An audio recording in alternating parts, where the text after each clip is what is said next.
Breaking news we're following this morning out of the 11 Live Streaming Center. Governor Kemp declaring a state of emergency here in Georgia, and he's actually declaring it officially overseas. He is currently in Belgium for an economic meeting.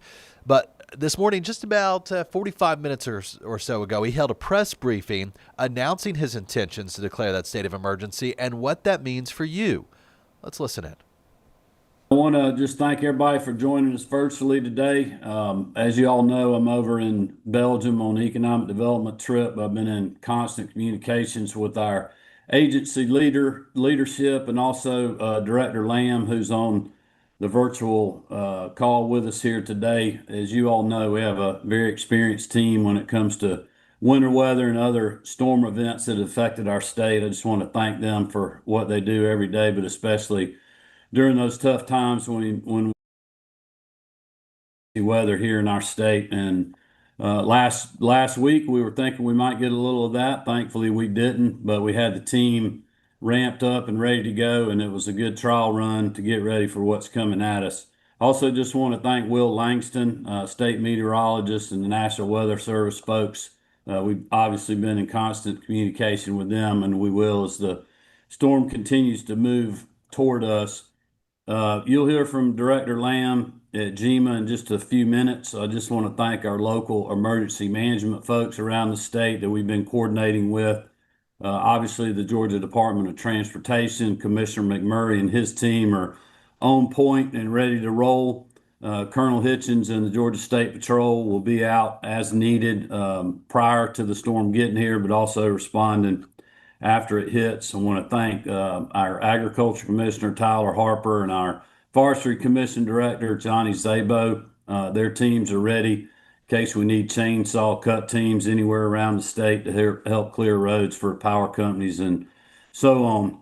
I had a call with Georgia Power earlier today with their weather folks, but also getting an update as they're already moving assets to be prepared for whatever may hit, along with our other utility partners, our EMCs and others. So just want to thank them and all the other stakeholders that are in preparation with us.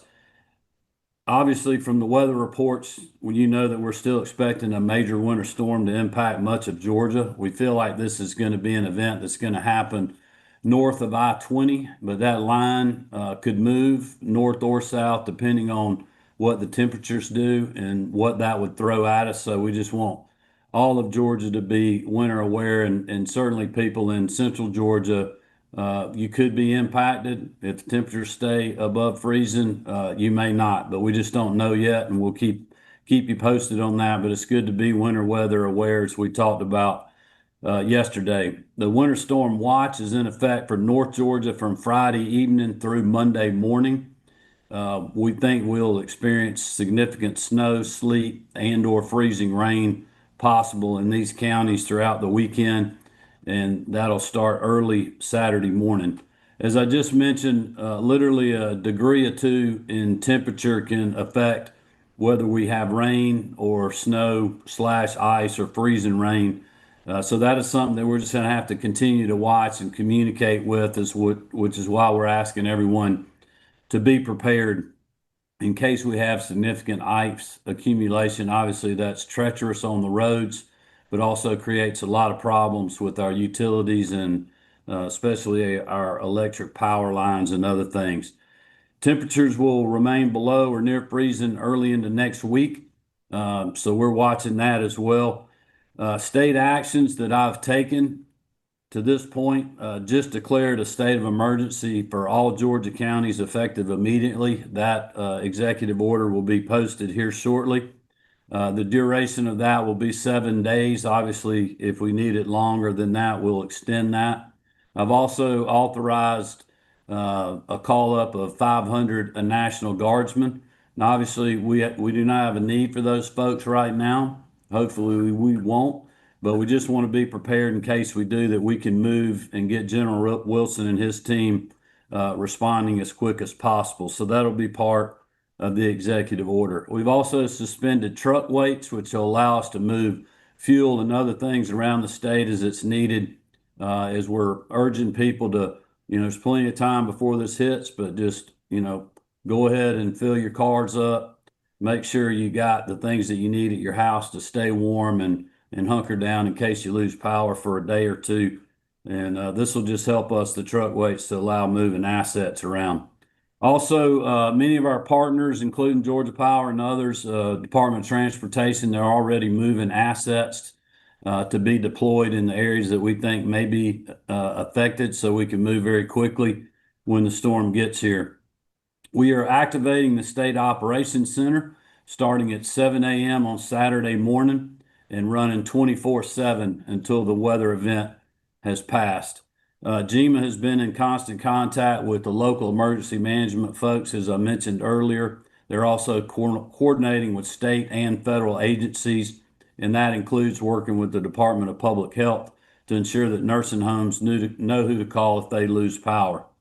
The Georgia Department of Transportation will begin treating roads early Saturday morning, so around midnight or early midnight Friday, early Saturday morning, north of I-20. So just be on the lookout if you happen to be on the roads for those trucks that will be out brine, and just give them plenty of room. Be courteous to them and let them do their work. As I mentioned earlier, Department of Agriculture, Department of Natural Resources, the Forestry Commission chainsaw crews are all ready. Will respond if needed. State troopers are prepared to respond and assist motorists. But the biggest thing people can do, it looks like this storm is going to come in, a little later on Saturday than we originally thought. So folks need to start getting off the roads on Saturday night. If it's bad where you are on Sunday, just do us a favor, do the State Patrol, DOT, all the other folks, utility crews, if they're out working, if you can just stay off the roads, that would be a big favor to us and help keep everybody safe. We're still early in this weather event's impact on our state, but I can let you know that we'll be monitoring this 24/7. We'll certainly keep the public updated. I've asked, my team at the Capitol, and then obviously Director Lamb at the State Operations Center, to keep everyone updated, as I will be doing as well. Um, we're thinking the line that's most going to be affected right now, the way the modeling looks, is going to be 400 north of the city of Atlanta, the 85 corridor north going toward Gainesville, the Athens area, really all the way to the South Carolina line. A lot of that, though, is going to depend on what the temperatures do. If the temperatures are a little colder than we think, that line is obviously going to move down toward middle Georgia and Macon and in that part of the state. If for some reason that doesn't happen, that line could move a little further north, but that's the best that we can tell you right now. We'll certainly keep you posted on that. Georgia Governor Brian Kemp there. That was a replay of his comments about an hour ago, officially declaring that state of emergency.